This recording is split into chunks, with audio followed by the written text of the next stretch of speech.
al Señor. Gloria a Dios. Bueno, pues como ven, la visita que a lo mejor venía no ha podido venir, y el pastor dijo ayer, si no viene la visita, administrará Cristo. Al final ni la visita ni Cristo. El Señor siempre es el que gobierna y el que domina, ¿verdad? Gloria a Dios para siempre. ¿Puedes decir aleluya conmigo? Estos días estoy teniendo, iba a decir, me he tomado la molestia, pero no, estoy teniendo el placer de estudiar la historia, porque me he dado cuenta que el Antiguo Testamento se centra, entre otras cosas, aunque no es el tema principal, en la historia de un pueblo, y hay muchos tramos en ese pueblo. Me he dado cuenta de que nosotros tenemos un problema al leer la Biblia, y es que no la tenemos ordenada cronológicamente.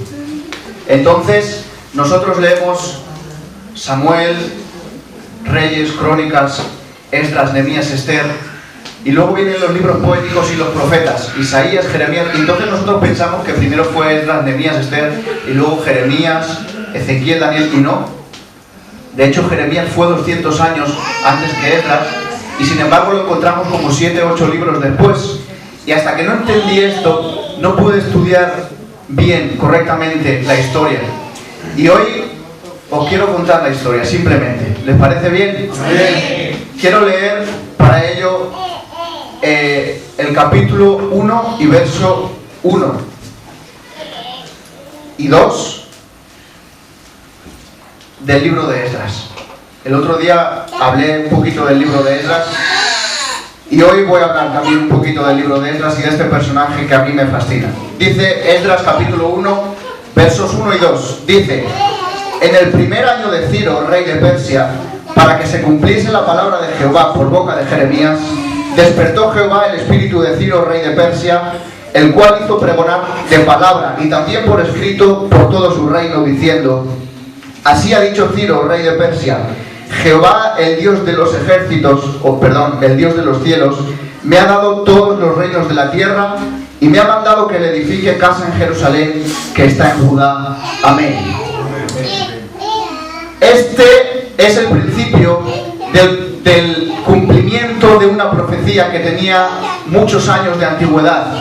La Biblia dice que cuando los judíos fueron conquistados, primero por Asiria, después por Babilonia, después por los persas, después ya por el imperio grecorromano, que nos lleva a los días intertestamentarios, y en el momento en el que los persas son los que dominan y gobiernan aquí, el rey Ciro dice: Dios me ha despertado y me ha dicho que le edifique casa en Jerusalén, que está en Judá.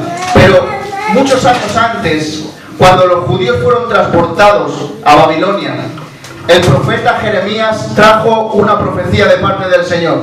Y es que había un problema en el pueblo, aparte del de haber sido deportados, y era el siguiente: cuando sufrieron la deportación y fueron llevados cautivos a Babilonia, se levantaron muchos profetas en aquellos días y dijeron: hemos tenido visiones y hemos tenido sueños, y el Señor nos va a librar como nos libró de Egipto.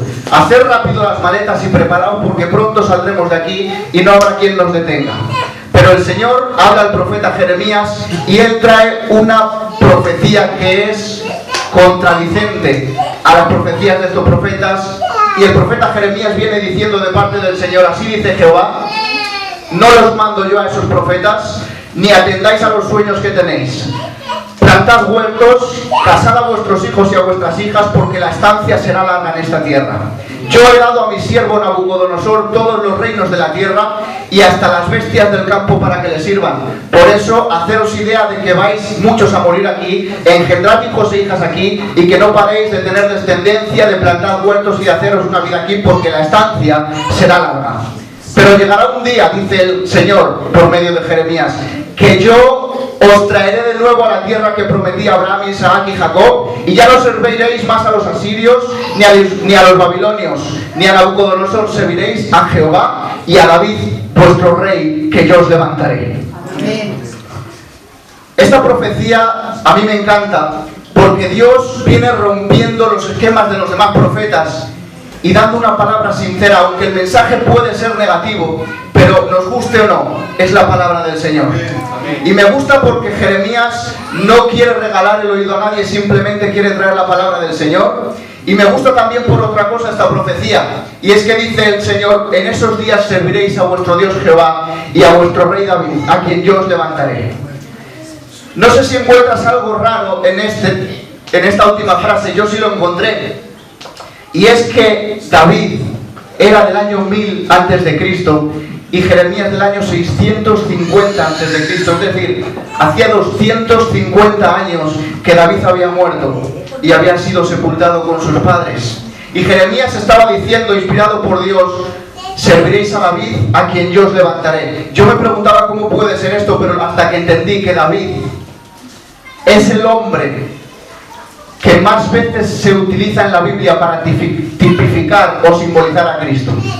Dice en el libro de Lucas, en los primeros capítulos, cuando el ángel da el anuncio a María: tendrás un hijo y le pondrás por nombre Jesús, porque este salvará al pueblo de sus pecados, y este será grande y se sentará en el trono de David su padre, y habrá paz en la casa de Jacob para siempre.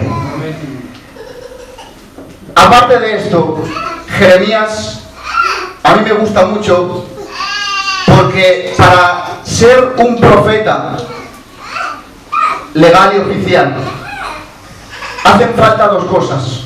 La primera es que la profecía se cumpla, y la segunda es que he encontrado que todos los profetas tienen algo en común, y es que ninguno innova. Ninguno quiere traer una nueva revelación, una nueva innovación, sino que todos tienen un referente: el libro de Moisés.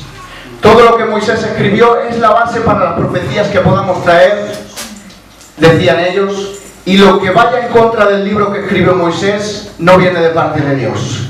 Dice la Biblia que cuando Josué ha de tomar el mando, el Señor le dice en el capítulo 1, que es uno de los más famosos del Antiguo Testamento: esfuérzate y sé muy valiente, porque nadie te hará frente en todos los días de tu vida, y como estuve con Moisés también estaré contigo. Cuando nosotros leemos esto, le dice 4 veces, creo, en el capítulo 1, que se esfuerce y sea valiente. Cuando nosotros leemos esto, a mí por lo menos me da a pensar que Josué se tenía que esforzar y ser valiente porque tenía que pelear con muchos reyes de otras tierras, porque tenía que conquistar muchos pueblos, pero ¿qué va? Dice el Señor: esfuérzate y sé muy valiente para cumplir todos los mandamientos que yo di a mi siervo Moisés. La valentía y las hazañas no están en conquistar 10 ciudades en un día como hizo Josué, sino que el Señor le estaba demandando que se esforzara y que fuera valiente para cumplir con lo que estaba escrito en el libro de Moisés. La valentía del cristiano no es otra, es cumplir y obedecer la palabra que está escrita en la palabra de Dios. Amén. Gloria a Dios para siempre. Amén. Esta es una noticia hermosa y le regala los oídos al pueblo de Israel. Después de tantos años de cautiverio, el rey Ciro ha sido despertado por el mismo Dios y les ha dicho: volved y edificad casa a vuestro Dios que está en Jerusalén, al Dios de los cielos. Y no solo eso, sino que todo lo que robó Nabucodonosor del templo os lo voy a devolver. Lleváoslo y emprended el camino y reedificad la ciudad, el templo y todo lo que tengáis que hacer. Ellos salen de allí en un camino hermoso hacia su tierra, hacia su casa, de nuevo hacia su hogar después de tantos años, y además con todos los tesoros de la casa de Jehová. Cuando se ponen a reedificar el templo, la ciudad, los muros, las paredes, dice la Biblia que hay allí unos hombres que se quieren sumar a la tarea de edificación. Y dicen: nosotros también trabajaremos con vosotros y edificaremos con vosotros. Y dice la Biblia que Zorobabel, portavoz, les dice: no, creemos que es mejor que nosotros, que nos pertenece a nosotros, lo hagamos. Y cuando ellos ven que no reciben su colaboración, que no aceptan su colaboración, dice la Biblia, entonces ya empieza a llamarlos adversarios. Y dice que idean y se proponen detener la obra. Minutos antes estaban intentando colaborar para edificar, pero como les han dicho que no, ahora quieren detener la obra porque les parece que si ellos no aparecen en el registro de las crónicas, es mejor que no se haga nada. Y digo yo, ¿qué más da quien lo haga si lo importante es que la obra avance y siga adelante? Dice la Biblia que David se propuso en su corazón edificar una casa al Señor, porque dijo: yo habito en un palacio, que menos que nuestro Dios habita en una casa en Jerusalén. Pero el profeta Natán vino y le dijo: no te pertenece a ti edificarme casa, dice el Señor, porque tus manos son manos derramadoras de sangre. Tu hijo será hombre de paz, y yo le daré paz con todos los reyes que estarán a su alrededor. Ese me edificará una casa. Ahí David podría haber asumido la idea de que no iba a ser él el privilegiado de levantar el templo al Señor y dejarlo. Sin embargo, dice la Biblia que igual convocó una reunión para recoger ofrendas voluntarias y material, para que después de muchos años, cuando Salomón tuviera que empezar la obra, él dispusiera de todo el material necesario, de todos los obreros y de todo lo que le hacía falta para empezar a edificar. Porque David pensó: aunque no aparezca mi nombre, yo quiero colaborar en la obra de Dios. Allí, después de muchos años, la gente entraba en el templo, y hasta en los días de Jesús, la Biblia dice que entraban en el templo y se llamaba el templo de Salomón. El templo era de Salomón, los emblemas, los símbolos que había, era todo de Salomón. El nombre de Salomón estaba presente en el templo, pero David había colaborado. ¿Y qué más da? Si lo importante era que David le allanara y le preparara el camino a Salomón para que pudiera hacer la obra del Señor. David le allanó el camino a Salomón, igual que Juan el Bautista le allanó el camino a nuestro Señor Jesucristo. Aunque tu nombre no figure después en las crónicas y en los registros, yo te animo a que tú allanes el camino a tus hermanos para que pueda avanzar esta obra que es de Dios. Amén. Gloria a Dios para siempre. Amén. Ellos quieren detener la obra y vienen al rey Darío. Al rey Darío. Os explico. Aquí, en este proyecto de edificación, vemos 3 reyes, aunque realmente hubieron 2 reinados. El rey Ciro fue el que empezó, y el rey Darío era corregente en ese momento, o virrey, con Ciro. Solamente duró 2 años este reinado de Darío. Mientras tanto, Ciro comenzó antes a ser rey y terminó después. Pero después vino el rey Artajerjes, es decir, Ciro y Artajerjes, y durante el reinado de Ciro, Darío también estaba allí presente. Él también mandaba y también gobernaba durante 2 años. Y dice la Biblia que estos adversarios que querían detener la obra vinieron al rey Darío y le presentaron un informe. Y le dijeron: mira, los judíos que han vuelto a su tierra están haciendo maldades. Si miras en los libros de la historia, te darás cuenta que le dijeron al rey, es un pueblo rebelde, que se ha rebelado siempre contra los reyes y que siempre se ha querido independizar, y cuando se han hecho grandes han intentado invadir y conquistar. Están haciendo maldades porque están edificando, están restaurando y están levantando. Palabras textuales: edifican muros, levantan paredes y restauran la ciudad. Les dijeron, y digo unos verbos tan hermosos como levantar, como edificar y como restaurar, que son verbos hermosos. Cristo levanta, Cristo restaura y Cristo edifica, ¿sí o no? Sin embargo, ellos, con una malicia incalculable, fueron ante el rey y dijeron: mira qué malos son, están edificando, están levantando, están restaurando, están levantando para dividir, están edificando muros para protegerse de vosotros, y están restaurando la ciudad para independizarse y no tener que depender de vosotros. De tal manera le persuadieron al rey Darío que el rey Darío hizo un informe, que detengan la obra. Dice la Biblia que escribió una carta y dijo: he observado y he consultado los libros de la historia, y es verdad, este es un pueblo rebelde que siempre se rebela contra todos, así que detened la obra. El rey manda a detener la obra, y dice la Biblia que estos adversarios con mucha violencia vinieron a Jerusalén a detener la obra que Ciro, el rey de Persia, había mandado comenzar. Después de unos días, semanas o meses, no lo sé, el rey se da cuenta, Darío, de que lo que él acaba de detener, el rey Ciro, que era superior a él, lo mandó comenzar.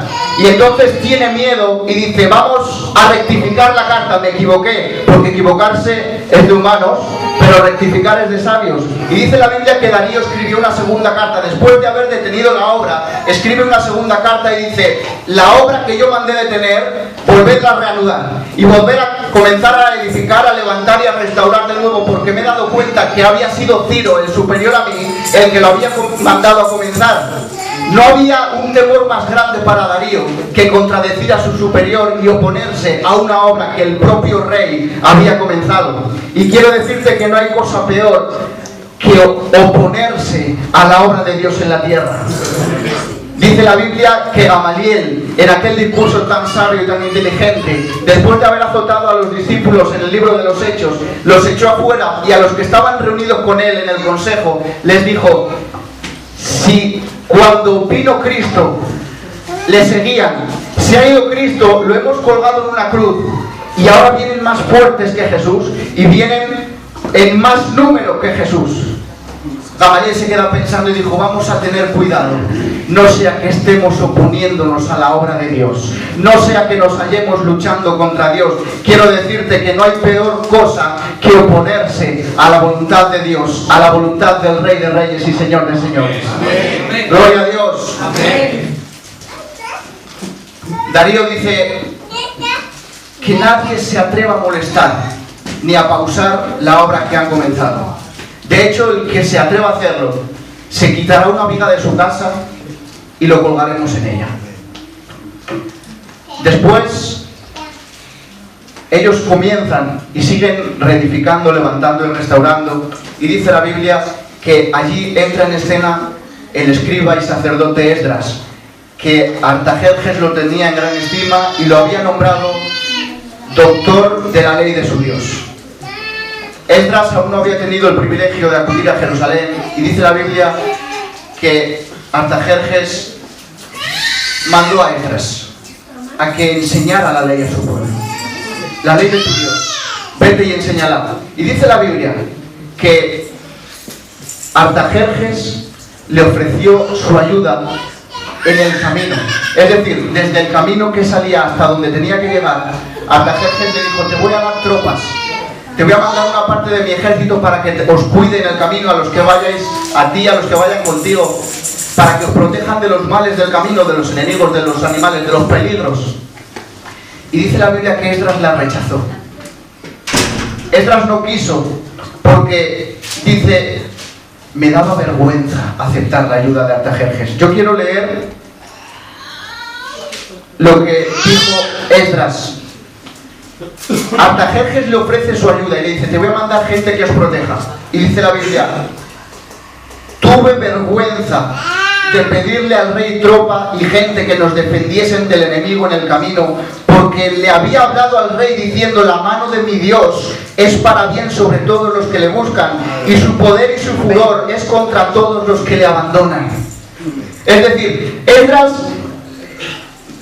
no quiso aceptar la ayuda porque pensó que él le había hablado al rey de un Dios poderoso, del Dios que había echado a la mar a los carros del faraón, del Dios que había abierto el mar delante de los egipcios y habían pasado el seco. Y ahora decía, ¿cómo voy a aceptar yo ayuda y que se piense que dependo de él?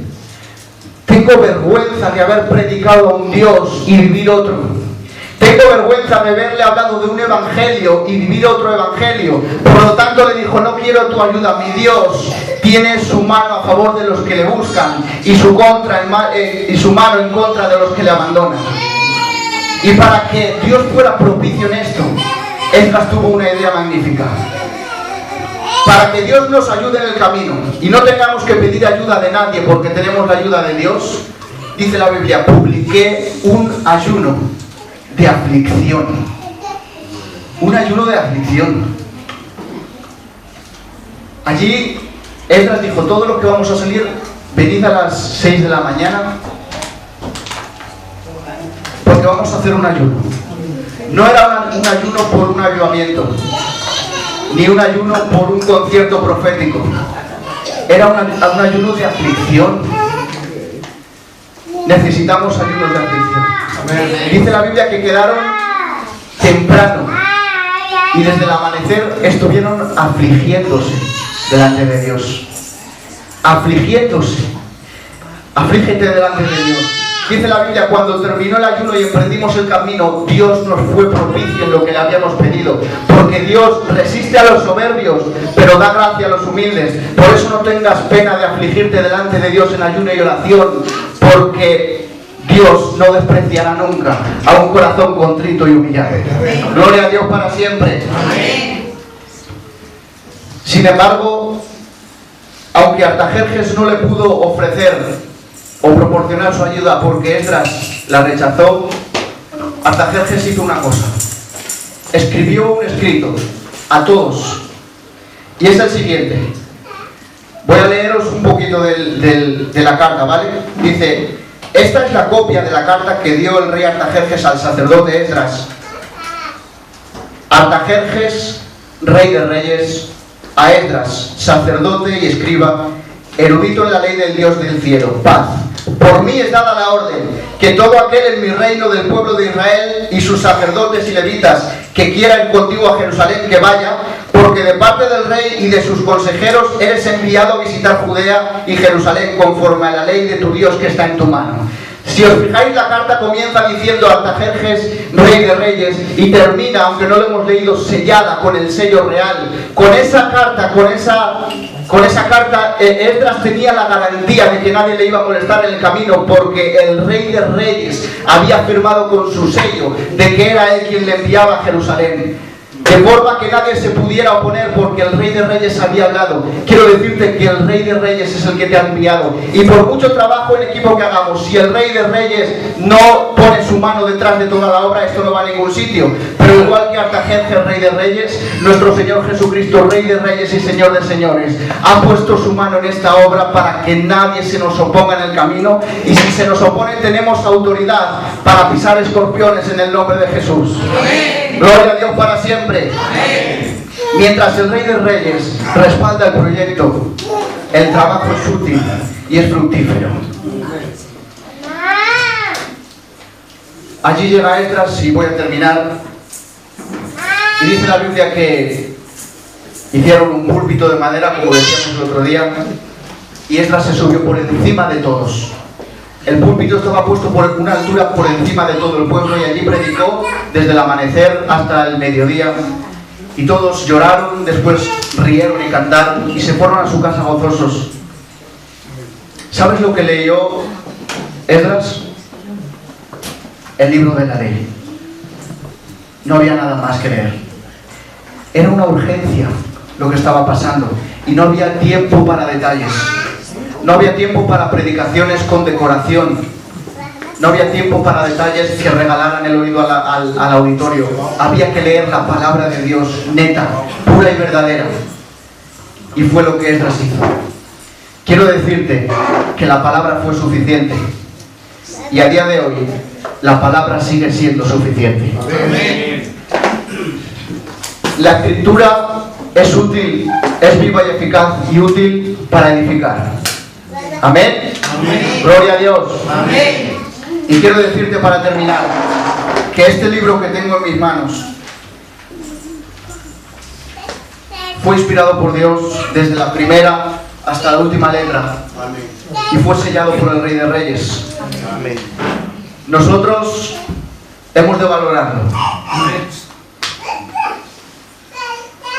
Ha sufrido mucha persecución a lo largo de toda la historia, y a pesar de todo eso, sigue en nuestras manos.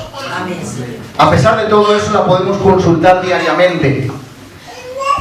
A pesar de que han habido hombres y gobiernos que la han querido extinguir durante todas las épocas, hubo un hombre hace 100 años, más o menos, que se dedicó su vida a extinguir este libro. Él dedicó su vida a ir por las ciudades y por las calles pregonando en contra de este libro, que si se contradice, que si no dice la verdad, que si hay evidencias de que miente. Y hacía congresos y conferencias para que la gente dejara de creer y de leer la Biblia. En una de ellas, él hizo una sentencia y dijo: os prometo que de aquí a 15 años este libro estará en el depósito de cadáveres. Nadie se acordará ya más de él. Nadie tendrá posibilidad de leerlo. Y quiero deciros que después de 15 años, él estaba en el depósito de cadáveres. Sin embargo, Cristo dijo unas palabras que resonaron seguramente cuando él pasó a la eternidad: el cielo y la tierra pasarán, pero mi palabra permanecerá para siempre y nunca pasará. Que Dios te bendiga. Dale un aplauso al Señor. Y el pastor